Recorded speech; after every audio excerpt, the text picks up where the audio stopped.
The room fell silent as Captain Ibrahim Traoré leaned forward, his eyes reflecting the weight of leading a nation at just 34 years old.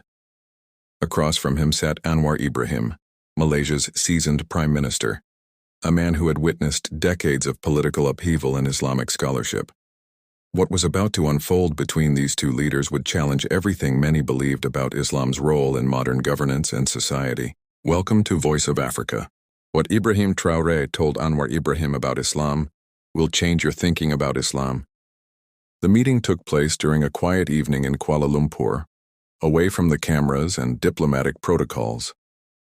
Ibrahim Traoré had arrived in Malaysia not just as Burkina Faso's military leader, but as a young Muslim African seeking wisdom from one of the Islamic world's most respected political figures. Brother Anwar, Traoré began, his French accent mixing with Arabic phrases. The world sees us Muslim leaders and immediately creates boxes for us.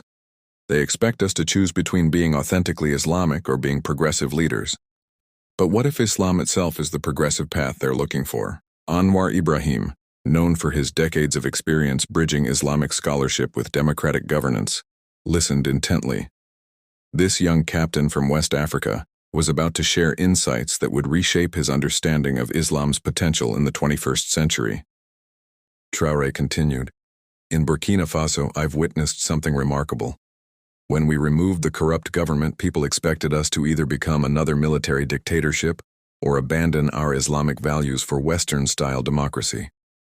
But we chose a third path, one that our Prophet Muhammad, peace be upon him, would recognize." "Tell me more," Anwar urged, genuinely curious about this young leader's perspective. "You see, Brother Anwar, the Prophet's governance in Medina wasn't just about prayer and charity. It was about economic justice, social equality, and protecting the vulnerable. When I look at the Quran and Sunnah, I don't see a religion that accepts poverty while the elite prosper. I see a system that demands leaders serve their people, not themselves." Traoré stood up and walked to the window, gazing out at Malaysia's modern skyline. "Look at what you've achieved here in Malaysia. You've shown that a Muslim-majority nation can be technologically advanced, economically prosperous, and socially just. But many in Africa still think we must choose between being good Muslims or good leaders." Anwar nodded thoughtfully. "The challenge has always been interpretation. Too many have weaponized Islam for political gain, while others have abandoned it thinking it's incompatible with progress." "Exactly." Traoré's voice carried passion.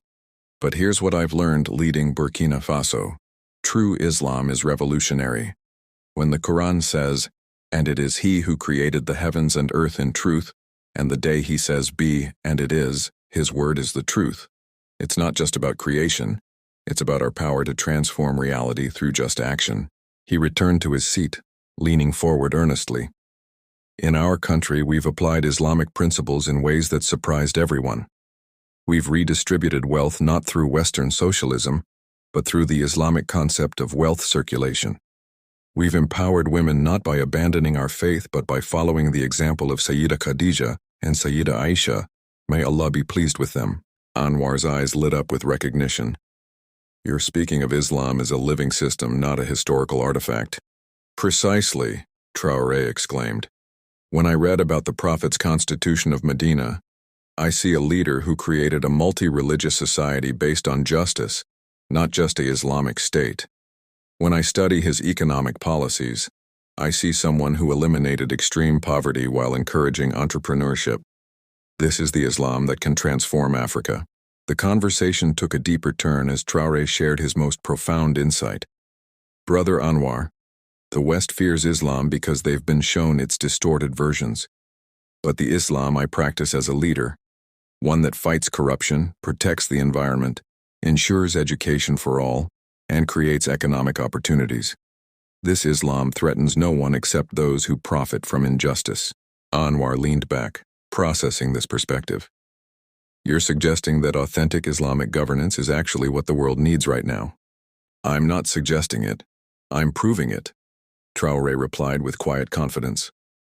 "In Burkina Faso, we've cut government waste by applying the Prophet's principle of simple living for leaders. We've improved education by following the Islamic emphasis on knowledge for all.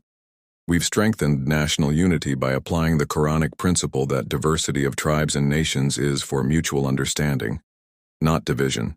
As the evening progressed, their conversation revealed a profound truth that both leaders had discovered.